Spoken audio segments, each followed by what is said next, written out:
And good morning. It is time for the Mike Hewitt Show, brought to you by RenegadeRiver.com. And now your host, Mike Hewitt. What a day yesterday. I'm telling you, I'm starving. I was up late, and I'm not a morning person anyhow, as those folks that hear me on the morning show listen to me complain about every day. But listen, before I dive into this show, I got to tell you all a really short story. I'm one of my more proud moments of doing this show, and I mean that sincerely. There's a fellow that listens to the show up north of here quite a ways, and he posts on the show's Facebook page yesterday a picture of his coffee pot in his kitchen with a sticky note above the coffee pot that said Mike Hewitt 9 a.m. to 10 a.m. So, Carrie, listen, thank you very, very much for the sentiment. I appreciate you making sure that you're listening. I've got a cup of coffee, so let's have a cup of coffee together. And, folks, what we're going to do is we're going to talk about yesterday's Super Primary Day, Super Tuesday. Jim Riley riding shotgun, Matt Wiedenhoeft or Ludwig von Wiedendorsky keeping us separate, as we don't often agree on most of the issues. He's wrong. We do need a firewall here sometimes. We got a firewall. It's Ludwig von Wiedendorsky is the firewall. Pax isn't with us today, but we've got Brian Thomas keeping us out of the ditches, right? I'm doing my best effort. Folks, he looks pretty stressed. Am I really charged with that kind of task? Listen, I think most folks know I'm not a big Trump supporter. Having said that, Trump did a great job yesterday. He didn't run the table, but what he ended up with seven victory states. Is that right, Jim? Yes. I did not count them, but I'll go with seven. Sure. 7, and then Cruz got 3, and I think Rubio pulled off Herbert Humphrey's home state. Minnesota. That's what I said. That was and that was a caucus. And again, as we know, caucuses are run entirely different from generally the open primaries, and pretty much the insiders who are willing to put an enormous amount of time and effort to get to number one, to get invited to the caucus, and number two, to actually stay through the whole thing and ultimately vote. It is a different process, but each state does caucusing different. We watched Nevada unwind recently, and that caucus looked a lot more like a regular primary, just referred to as a caucus. Certainly operated differently, but my sister and brother-in-law voted for Trump out there in that caucus, and they've not been party goers. They weren't precinct delegates. They went. So they call it a caucus, but by my definition, it's not a caucus, just how they do it. And that's Wonderful. okay. Constitution says each state gets to do it how they want to do it, and we all do it different. Michigan, we've got ours coming up next Tuesday. And then I think the Tuesday after that, there are 4 states, including Florida, which will be a test for Rubio. He's either going to be in or out on the 15th, according to him. But what did Jim, Matt, what was your takeaway from yesterday's deal? I wasn't surprised by most of the results, except for maybe Rubio winning Minnesota because he hasn't won anything. But what I'm looking at here is Kasich and Carson. They keep talking about they have the money to continue, but at what point does the betterment of the overall? Listen, let me. I can't speak for Kasich, but when I like Ben Carson. I do. I like him. I've said all along I don't want to support him as president, but I really like him a lot. And in fact, Jim Riley and I were debating on Facebook this morning about which one of these candidates are not a liar or is a liar. I don't think Ben Carson is a liar. I think he's an honest, good guy. I would agree 100%. Yeah. Having said that, when I look at him and I wonder why in the world he's still in, listen, someone died out volunteering for this guy. And because he's an honest guy, and I think he's truly a heartfelt Christian, I think he sits down and does a little bit of soul searching and said, man, this guy died trying to help me. Do I just walk away and say, golly, I'm going to lose, goodbye, I'm done? He did say that. And listen, you can't look inside a man's conscience, but if I were him, I don't, politically, it doesn't strike me as the wisest thing I've ever seen. On the other hand, man, he's got heart. And the reason we all like him is because of that exact heart. So Kasich, I think he's thinking that he's going to win Ohio. I don't think he is, by the way. But he's thinking if he wins Ohio, he has a strong negotiating position for a role in a Trump administration or whoever actually wins. I got to tell you, my takeaway from yesterday, is what we already know maybe, but I think it sends a resounding message to anyone that cares that grassroots is really, really angry and they ain't going to take it no more, to use an old cliche. Well, let me just jump on that because you use the term grassroots, and I agree 100% with your comment. And I'd just like to add, the turnouts in this round of primaries for the Republicans, as opposed to the Democrats, where turnout is down significantly, but the turnouts in the Republican primaries and caucuses are absolutely explosively large when compared to the past.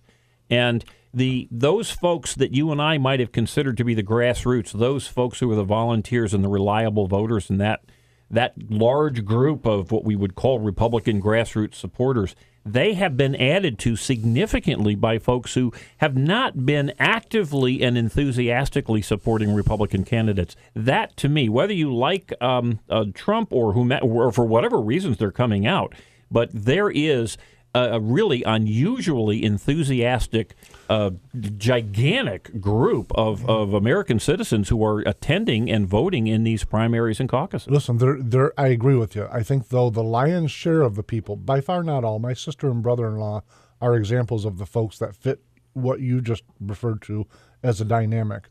When I look at it through the eyes of a guy that's been volunteering within the GOP for a decade and a half. And when I was younger, still on the other side of the state in a different GOP party establishment, there's that word establishment. Back then, it didn't mean what it, how words change definition. It didn't mean that. It wasn't a negative back then. But here's one of the examples I want to share with you. Is I remember being at the Ottawa County GOP campaign meeting at 6 a.m. week after week in 2010. It was standing room only, and then those people over the years between then and now kind of evaporated. They went away for anger and frustration. Those are the people, not so many new people like my sister and brother-in-law, but I think those people that disappeared, they didn't just disappear, everybody. What they did is they went back and they waited for an opportunity, and I think they see Trump as their opportunity to drive a stake through what they consider to be just a blood-sucking machine. And by the way, I'm not endorsing one way or another. I'm not making a criticism, nor am I defending. I'm making an observation. They're angry. I've talked about it over the course of this show a couple different times about my friend that I grew up with. I call him now General Miles Carlson, because I used as a, him and I were texting back and forth yesterday, and have through most of the debates and through most of the major issues of this campaign cycle. And listen, he's a Trump guy, and his position is I don't care if he's not perfect. I understand that. I want to tell the establishment to stop doing all the nasty, evil stuff they've been doing. Now, he says it way more colorfully than I can say it on the air. But listen, it's extreme frustration. And it goes back in my mind to that 2010 event when I was sitting there with all of those grassroots volunteers that evaporated. Those people were brand new to the system back then. They were brand new. 2010, it was the follow-up to the brand new Tea Party structure of 2009. They rolled up their sleeves, they dug in, and they were ready to help. And they helped bring a lot of people to office, both federally and on a state level. And those people let them down. And now those people, they're not only willing to help, they're angry, and they're going to help somebody else. I got two friends the other day. They shot at my house and they said, "Did you watch? Was there a debate on the other night?" I said, "Yeah." And they're like, "Oh my gosh, we missed it." Yeah. If I would have asked these people a year ago who the vice president was, they may not even known that. They couldn't tell you a single senator or. I like that story. That's interesting. And they were genuinely upset they missed the debate.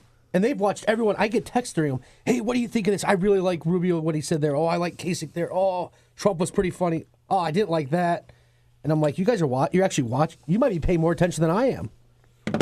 One thing is for certain, when I look at Trump and when I look at Hillary as the two front runners in America, we can extrapolate what that means, but I have to tell you there's a meaning that I think that we as Americans need to sit down and pause on and think about. And I'm not saying that partisan. I'm not attacking Hillary, nor am I attacking Trump with that.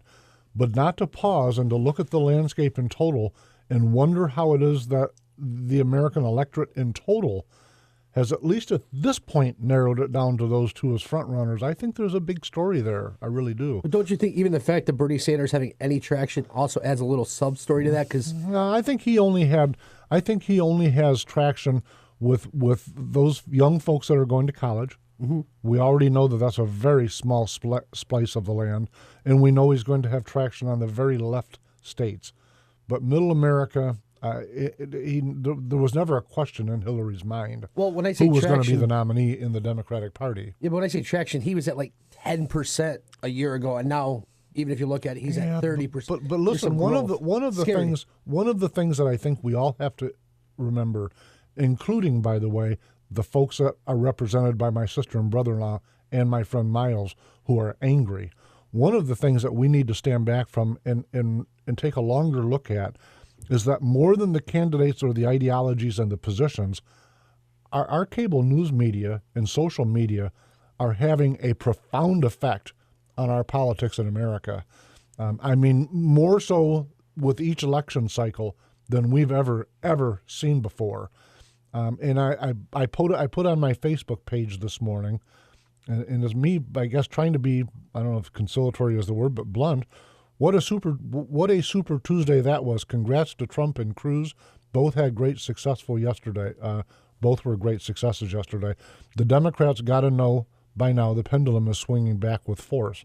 And then from that little comment turned just a whole bunch of snarky comments. I'm going, but it's social media that allows the negative to become an echo chamber rather than a movement. And to me, it feels like it's allowing us to hop from whatever the issue is from day to day and week to week that cable news media tells us is the issue. Mm-hmm. I find that fearsome. So yes, I applaud the fact that your friend and so many people are new to the political arena, but not if they're only being reactionary to whatever Fox News or NBC is their latest little hat trick. Those things I find a little bit concerning is I could tell the you best word. They don't watch the news, but where are they getting their information from? That goes to my point. More me. More social media. Don't like me personally. But don't flatter yourself. No, I get it from you though. Don't flatter yourself because about 90% of the people listening think I'm wrong. Okay. Well, I am. If I have a question that I can't answer theirs from what I've learned from watching since I was a young kid, Reagan and everything and up, I come to you and then I pass that on as information too, because you're obviously, like you always call yourself, the political wonk. You're more the but all of meat this and potatoes of the subject rather than just the all of top this is film. Opinion though. It's no different than in the gun store that you got 10 people gathered around and discussing what caliber to use or whether they should have an inside the waistband or outside the waistband holster. These are all just opinions. Ford versus Chevy. I don't particularly like Rubio. I mean, I don't personally like him. And I look at him and I think, by the way, it's almost the same as when I look at Hillary. And let me back up a little bit. I'm not a Trump supporter, but when I watch Trump, when I'm friendly debating with my friend via text during the debates, I get it. I don't always agree with them, but I get it. I look at him and I can see why folks would think that's an attractive. I do. I get it. When I look at Cruz, I understand why some folks would like him and some folks won't. When I look at Hillary or when I look at Rubio, I don't think there's a possible president. That doesn't occur in my brain. I don't see it. So when I hear folks that I respect a lot, by the way, complimenting Rubio or indeed complimenting Hillary, to me it's like they're from some foreign culture. I genuinely don't understand. It's completely disconnected for me.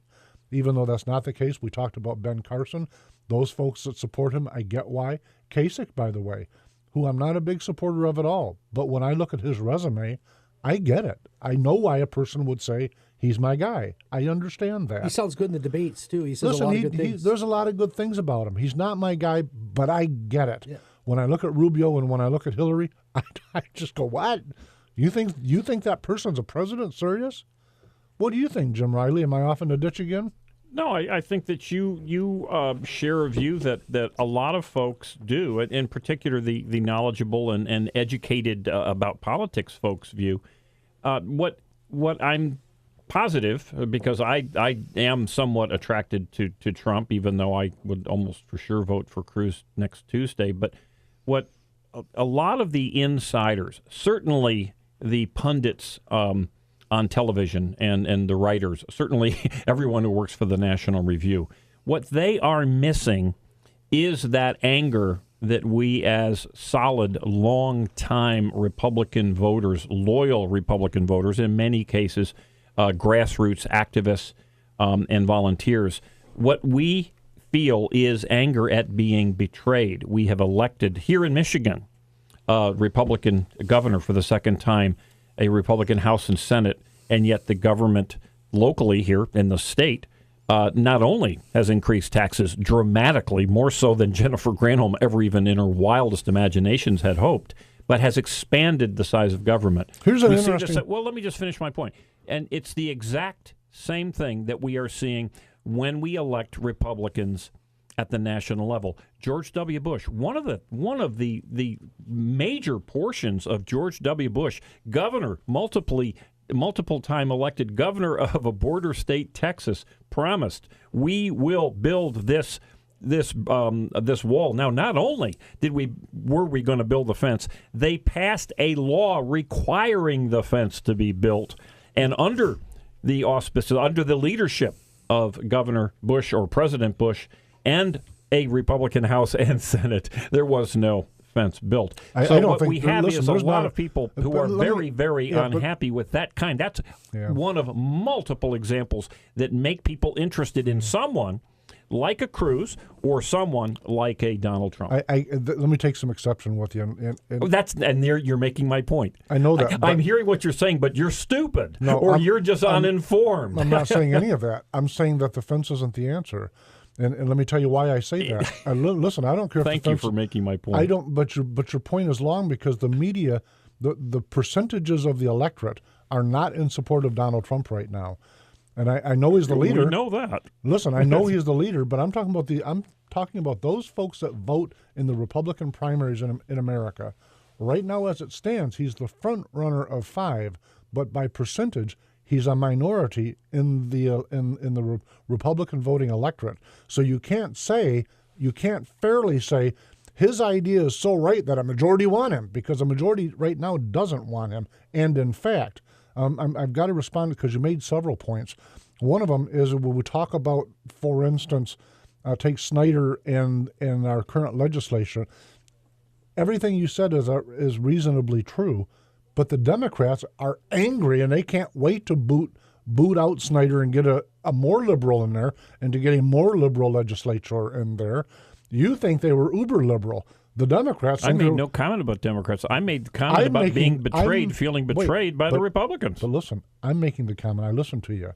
And what I'm saying to you is that the voters don't agree with you in large percentage.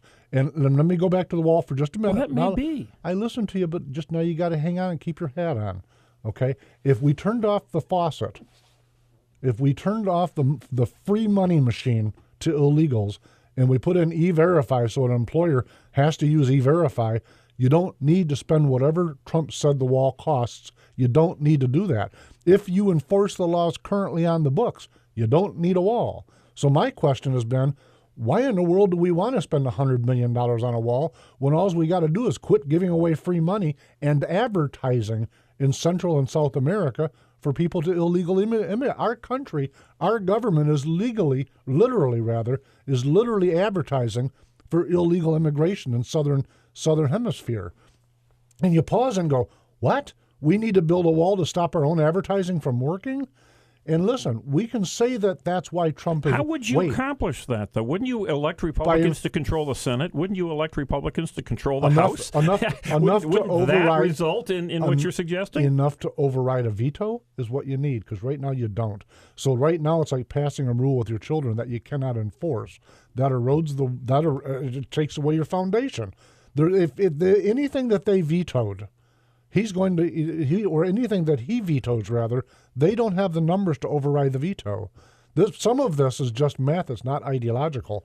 I agree with you, and I agree with my friend Miles, and I agree with roughly 34% of the Republican voting electorate. America is mad that 34% is mad. They think that a wall should be built. We're going to find out when this election cycle is over if a majority agrees with it.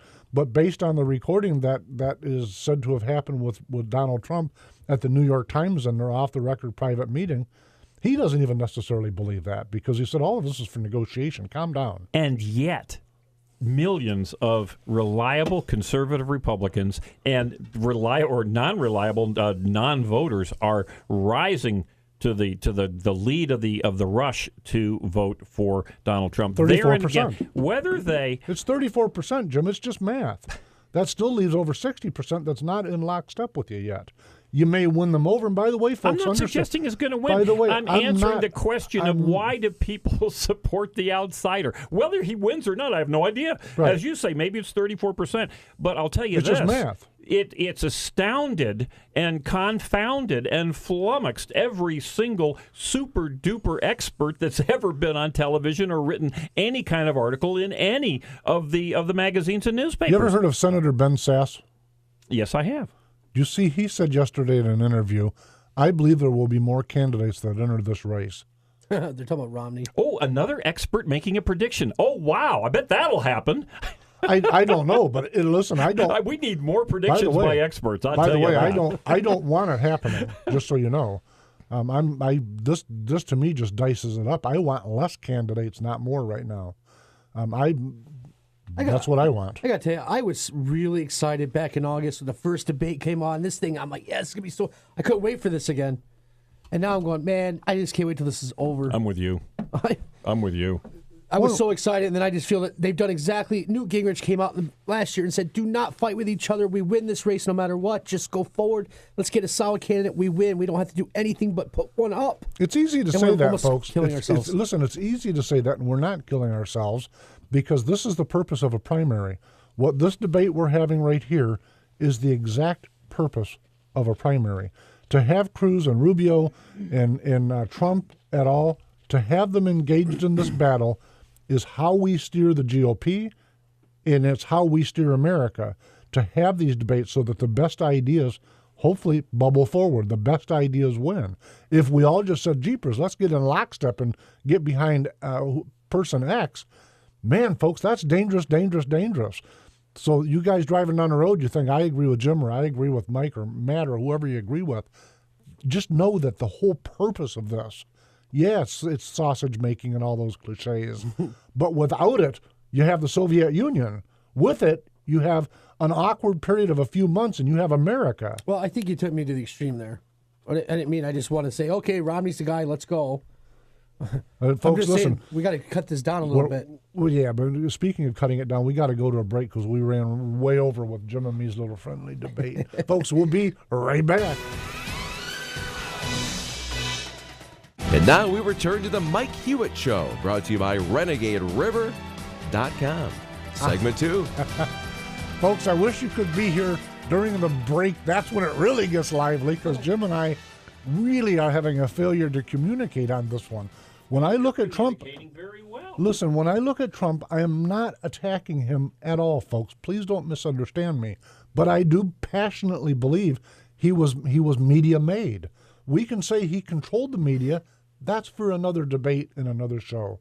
But one thing is for certain, when you have a candidate that gets more than 100 times more mentions than the other candidates on cable news, there's no question what the outcome of that is going to be. We can debate why. That might be the purpose of this. But it can't be denied that it's a fact. No, every interview these guys did, all 17 candidates, first question is, so what do you think of what Trump said?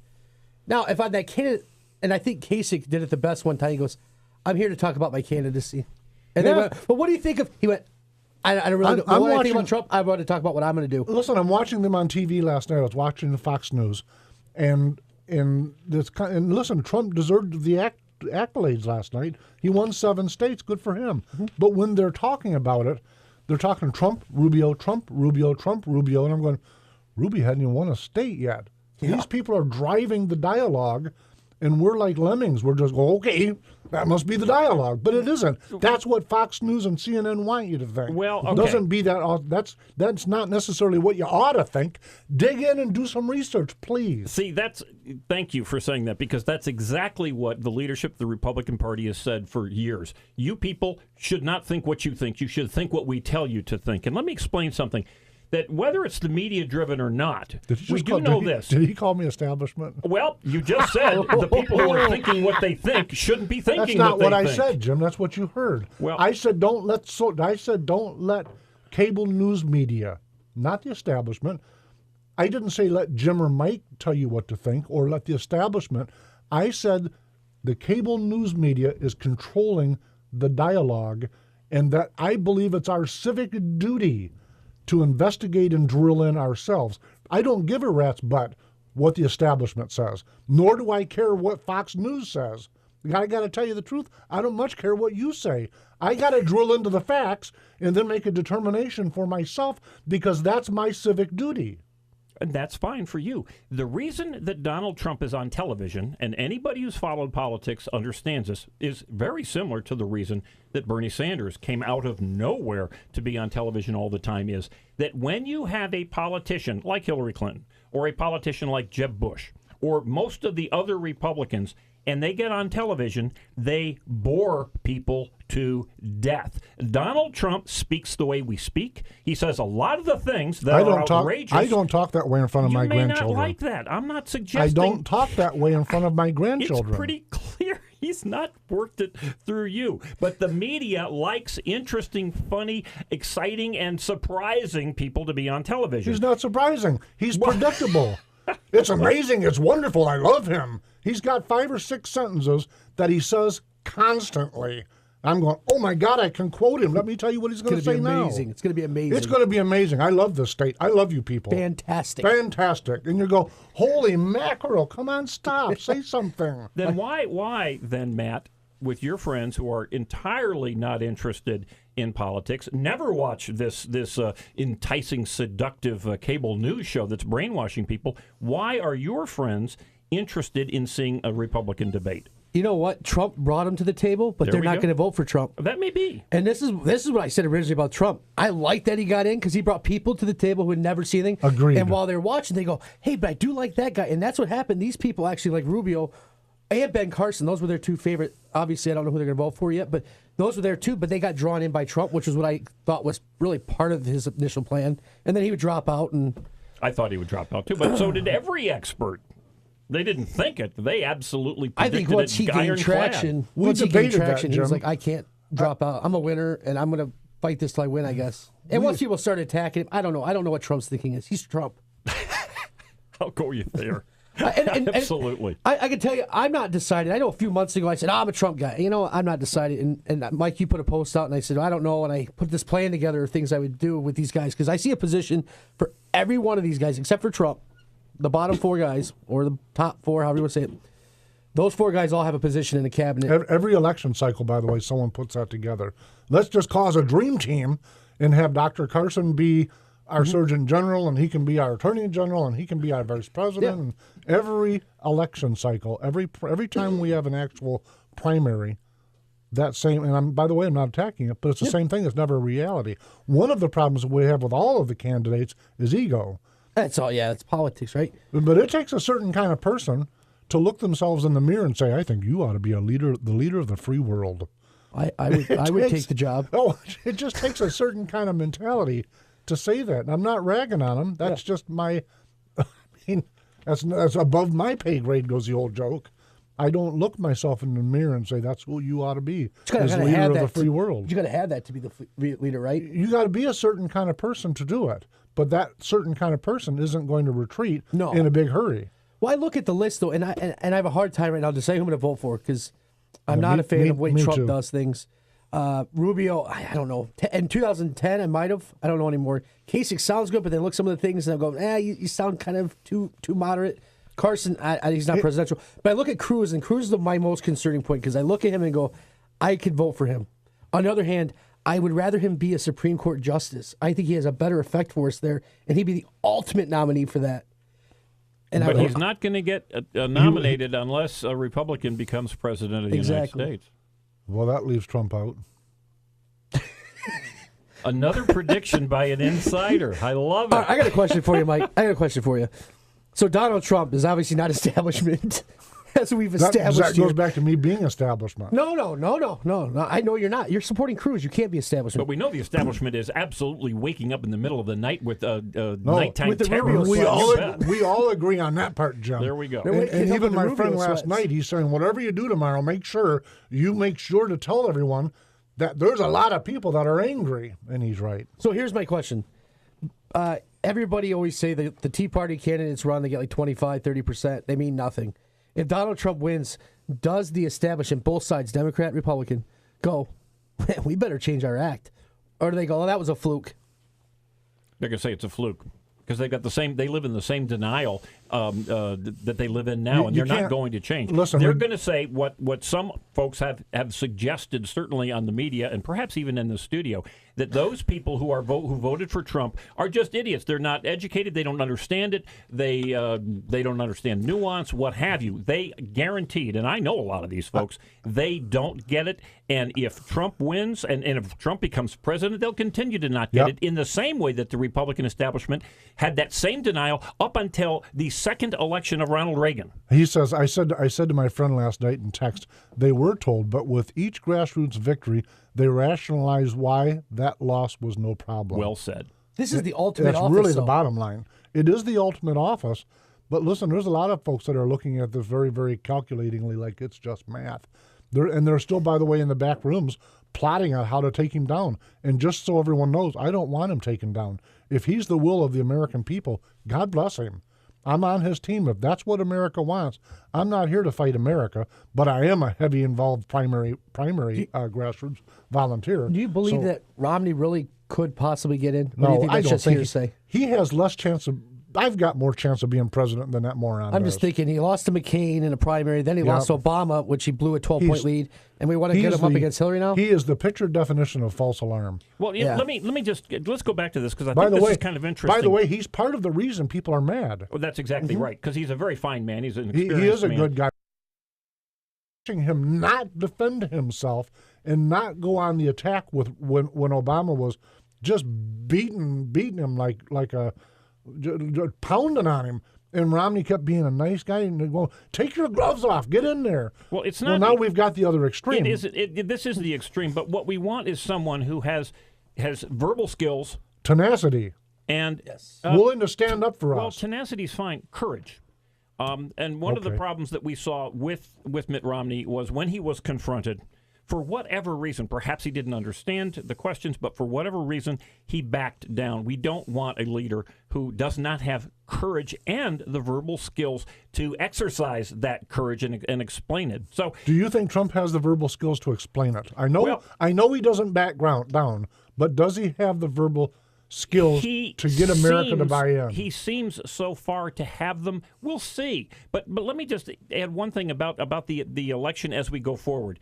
When people talk about third party, it's very unlikely that even the billionaires getting together in the non-smoke-filled rooms who absolutely loathe Trump, they're not very likely.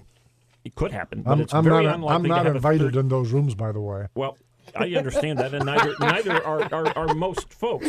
But they are unlikely to have a third party simply because in order to start a third party, you have to get millions of signatures in every single state, or certainly just about every single state, in order just to run. For getting the money, it's just setting up the apparatus. Now, what might happen, and what we are all fearful of here in this studio, and I suppose the Democrats are feeling the same thing.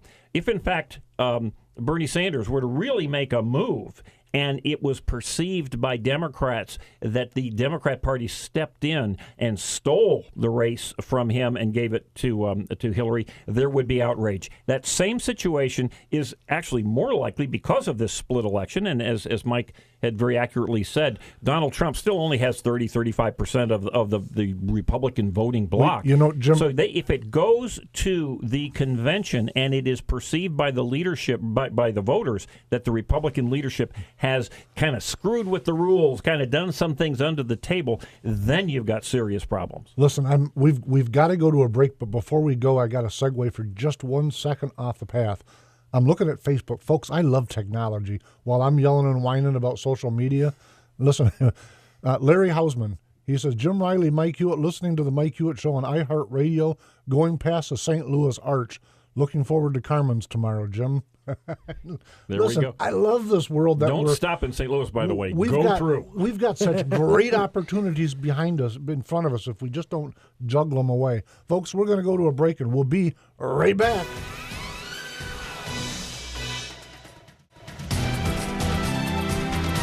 And now we return to the Mike Hewitt Show, brought to you by RenegadeRiver.com. The big debate was, is it an enigma segment or not? And really the whole show's been an enigma to me. But right as the microphone became live again, a cartoon popped up on my Facebook, and it's the Clinton inaugural, and it shows Hillary standing there with an FBI agent, handcuffs on, and an orange jumpsuit. Right as he said, "You're on," I'm going, I'm still laughing. Stop. Oh, I love political humor. Just so don't take me too serious on some of these things. I love political humor, but Jim stepped out for a minute, so it's Ludwig von Wiedenhoeft, and he's all excited that he's finally without his sidekick Jim. Quick, lock the door. Here he comes. But all jokes aside, when we go to break, and Matt asks me, "Are you really mad at Jim?" Listen, folks, please don't think that I love politics. I really do. I love the idea that Jim and I will have these debates. He's a very good friend of mine. Okay, then put the pistol down. But I get a charge out of people on Facebook, especially because I support candidate X and you support candidate Y, so I'm going to unfriend you. Well, unfriend me. I'm going to ban you. And I go, really? That's not what America's about, folks. That to me is an enigma that you can't look at things and say, we have a difference in opinion.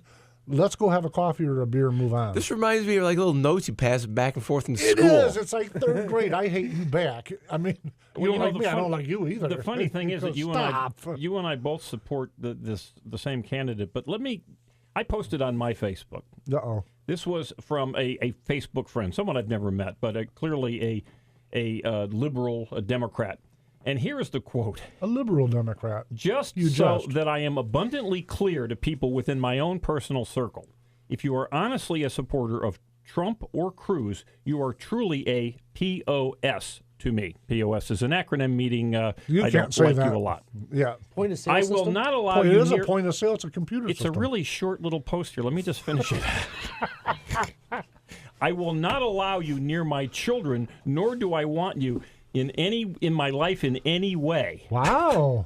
And so if in fact you happen to mention that you might vote for Ted Cruz, this person who's not a fool, it seems like a reasonably intelligent guy, does not want you are a POS, and you do not go near his children. Perhaps who knows what he might do? Hit you with a feather duster or something. You know the shame of that, though. It's like Doug Zystra, who's the chair of the Ottawa County Democrat Party. Listen, I consider him a good friend. He's on my Facebook page. Get up to hit Mike. He's been in this. In fact, Matt, he sat right in that chair where you are. He's been on my show before. We don't agree on everything, but we're not enemies. He's a nice guy. I joke him. You're a nice guy. You're just wrong. And I mean that sincerely. That he's not my enemy. And in fact, everyone that's a Republican, and maybe a lot of Democrats too, will refer to Ronald Reagan, however, differently. Ronald Reagan and Tip O'Neill, I've talked about that on the show before. We wouldn't be in the jam we're in and have so much angst in America if we had some actual conversation going on. I've often said on this show that at the bottom of almost every problem I've ever encountered in both politics and business has been a lack of communication. Tip O'Neill as Speaker of the House and Ronald Reagan as President go have a cocktail together. Mm-hmm. So, okay, these three things we're never, ever, ever, ever going to agree on, but we need to get these other issues solved so that America can continue to prosper. What I like about Jim's friend here is that you can't vote for a guy who's a constitutionalist. The guy that's the point of sale salesperson? Yeah, he's trying to sell Point of sale. cash registers and stuff. I don't get it, but he doesn't like a guy who defends the Constitution. He doesn't like a guy who, regardless if we like it or not, he borrowed $1 million, turned it into $10 billion. That's pretty amazing. $1 million to $10 billion is amazing. But he'll vote for a woman who allowed Americans to die.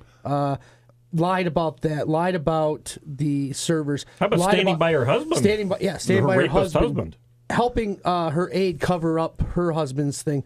All of this, you're teaching your kids to not like the people. Like, it doesn't make sense when that person says, "Stay away from my kids." I got to tell you, such a personal attack for no reason. I got to tell you though, Matt. First off, I agree with you with the things you've said, at least in spirit. The difference, though, that I would cause us or ask us to pause on, is that I believe that socialism is not just an economic engine, but it's a detail of what they think as a life choice. Mm-hmm. I agree. But here's the difference for me. I think socialism is the politics of force. I don't want to force them to live differently. No. However you want. In fact, I'll go a step further. When I fight in politics, I fight for their right to be whatever it is that they want to be. I don't care. I don't care. I think what makes America exceptional, and I believe it is that I don't have someone shouting me down and threatening to throw me in jail because I support candidate X instead of candidate Y. And the further we get down the path of saying, I'm going to shut you down if you don't agree with me, the more dangerous our culture becomes. And that, to me, is part of political correctness. And it is indeed what goes to Miles Bauer's point and Jim Riley's point. That's, to me, why people are angry. Don't tell me to shut up anymore. Yeah, on our league Facebooks, we posted the league, our league's logo for the playoffs and the new championship rings they're going to get. And there was 3 comments, all negative towards this, within this little conversation between these 2 guys. And my business partner calls me a lot. Hey, can we delete that stuff? And I said to him, I go, hey, I got to tell you, I'm 100% pro First Amendment, so I can't delete it. I personally can't, regardless if it looks good or bad for us. I can't. That means I'm censoring what they say. I wouldn't delete one if that said, hey, that's the best looking logo ever. How can I delete the one that says we don't like the logo? I'm willing to fight for your right to disagree with me. What do you think, Jim? Are you fighting for my right to disagree with you? Well, absolutely, and the problem that we all face, those of us who share the First Amendment, which of course is governmental, stopping your speech individually, you can do whatever you like, but is that it is becoming the norm on our college campuses that arbitrary rules are put in place to restrict free speech to the absurd levels where you have certain places within college campuses where they proudly show this is a free speech area. And sadly, when you see some of the recent polls of college students where they're saying that they're 100% for free speech, but hurtful speech must be curtailed. And the problem, of course, is what is hurtful. Well, we just saw. We have somebody here in Muskegon County who is so offended by the fact that Donald Trump has said who knows what, that it is so hurtful to him that he decides to go public and says and denounce people and say, keep away from my children. Listen, therein lies the issue. What is the definition of hurtful? Here's the irony to that, and this is my opinion about Trump's one position, not about Trump. And understand, folks, everyone has an agenda. Most folks vote from their wallet. And so this coming to you is from my wallet when I say it. I write novels. I do this show. I have a gun shop. That's my wallet. That's what governs when I view a candidate. So when he comes up with a libel against my perception of his words, I got to be careful. When he talked about making newspapers become liable for their verbiage, that to me is a path that we don't want to go down. To me, it's an affront against the First Amendment. And I think differently than making them liable, I think the public has to educate itself and say, wait, the New York Times printed something that's wrong. We know better. Shame on them. We won't buy their papers if they're going to do that. That, to me, is what capitalism is. It's what free market is. It's what, most importantly, it's what the First Amendment says. That you can say something that I'm appalled by, but I don't have the right to shut you down.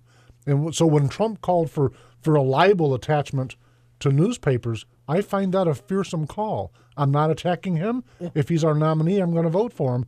But I found that gravely concerning. We talk about social responsibility, and that's really, I think a lot of times it's the underlying tone of all these things is social responsibility is no longer actually valuable or valid in our society. It's somebody else's fault in everything. I got fat because McDonald's sold Big Macs, and that person killed somebody because they sold them a gun, and that newspaper said that about them, so they did that. Social responsibility, people. Comes down to individual responsibility. Look, and it goes back to what it's your fault. It's your fault. What are you doing wrong? But it goes back to the conversation Jim Riley and I were having in the last segment, and that is, I believe it's a person's civic duty, not their right or their obligation or something they ought to think about to do research.